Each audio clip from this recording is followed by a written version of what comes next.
Social মিডিয়ায় জমি বিক্রির বিজ্ঞাপন দিয়ে 7 লক্ষ টাকার জালিয়াতি, উদ্ধার 3,10,000 টাকা। আর গ্রেপ্তার জালিয়াতি চক্রের মূল পান্ডা সহ 4 জন। এমন কাজে বড়সড় সাফল্য পেল অশোকনগর থানার পুলিশ। পুলিশ সূত্রে জানা যায়, অলোক ব্যানার্জি নামে উত্তর 24 পরগনার হালি শহরের এক বাসিন্দা চলতি মাসের 7 তারিখ অর্থাৎ 7ই জুলাই অশোকনগর থানায় একটি অভিযোগ দায়ের করেন। অভিযোগ, সোশ্যাল মিডিয়ায় একটি জমি বিক্রির বিজ্ঞাপন দেখে আলাপ হয় প্রতারক চক্রের সাথে জমির ক্রেতার। তিনি তার ওই অভিযোগপত্রের মাধ্যমে জানান, দীর্ঘদিন ধরে 34 নম্বর জাতীয় সড়কের পাশে বিভিন্ন জমি দেখানো হয় তাকে।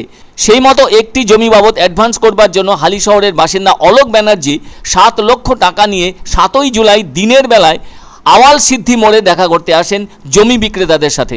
অভিযোগ, ওই সময় জমি বিক্রেতারা তাদের সঙ্গে থাকা স্করপিও গাড়িতে অলোকবাবুকে উঠতে বলেন। তিনি নিশ্চিন্তে তাদেরকে সম্পূর্ণ বিশ্বাস করে ওই গাড়িতে উঠে বসেন। এদিকে গাড়িতে ওঠার পরই ওই জমি বিক্রেতারা অন্য রূপ ধারণ করে। এদিকে তাদের সঙ্গে অত বেশি চেনা পরিচিতি না থাকায় তাদের মনোভাব ধরতে পারেননি অলোকবাবু। ফলে ওই গাড়ির ভেতরে তাকে প্রহৃত করা হয়, কেননা তার কাছে থাকা 7 লক্ষ টাকা আত্মসাৎ করতে হবে, এটাই তাদের মূল অভিসন্ধি। শেষটায় তার কাছ থেকে টাকাগুলো নিয়ে কিছু দূরে গিয়ে ওই প্রতারকরা তাদের সুবিধে মতো একটি জায়গায় ওনাকে গাড়ি থেকে ফেলে দেয়। ওই রাস্তা থেকে কোনো রকমে উঠে অলোক ব্যানার্জি অশোকনগর থানায় লিখিত অভিযোগ দায়ের করেন। অভিযোগ পেয়ে তদন্তে নেমে পুলিশ ওই প্রতারণা চক্রের মূল পান্ডা হাবড়া থানার নারায়ণকাঠির বাসিন্দা ফারুক হোসেন সহ আরও 3 সাগরেদকে গ্রেপ্তার করে অশোকনগর থানায় নিয়ে আসে। ওই 3 প্রতারকের মধ্যে রয়েছে হরিণঘাটার বাসিন্দা দেবব্রত দাস, আমডাঙ্গার বাসিন্দা ইব্রাহিম মণ্ডল এবং গাইঘাটার বাসিন্দা জুলফিকার মণ্ডল। তাদের প্রত্যেককে বারাসত আদালতে তোলা হলে আদালত 2 জনকে 3 দিনের পুলিশি হেফাজত এবং বাকি 2 জনের 4 দিনের পুলিশি হেফাজত দিয়েছে।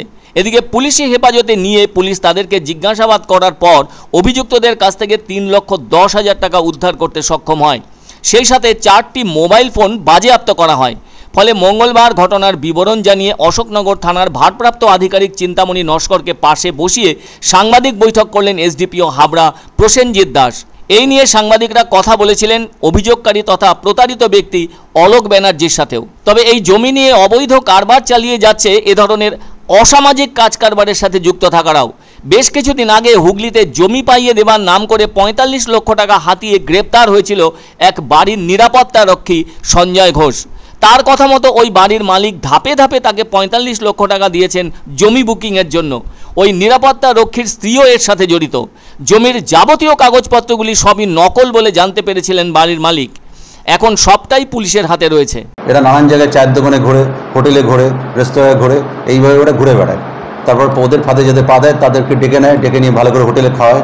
এই ভদ্রলোককেও আপনার আবাল সিদ্ধির ধারে আমডাঙ্গা থানা অন্তর্গত একটা হোটেলে ভালো মতো খাওয়ায়, মাংস ভাত খাওয়ায়, খাইয়ে ওদের যাতে ওর মানে বিশ্বাস থাকে ওর উপর জন্মায়।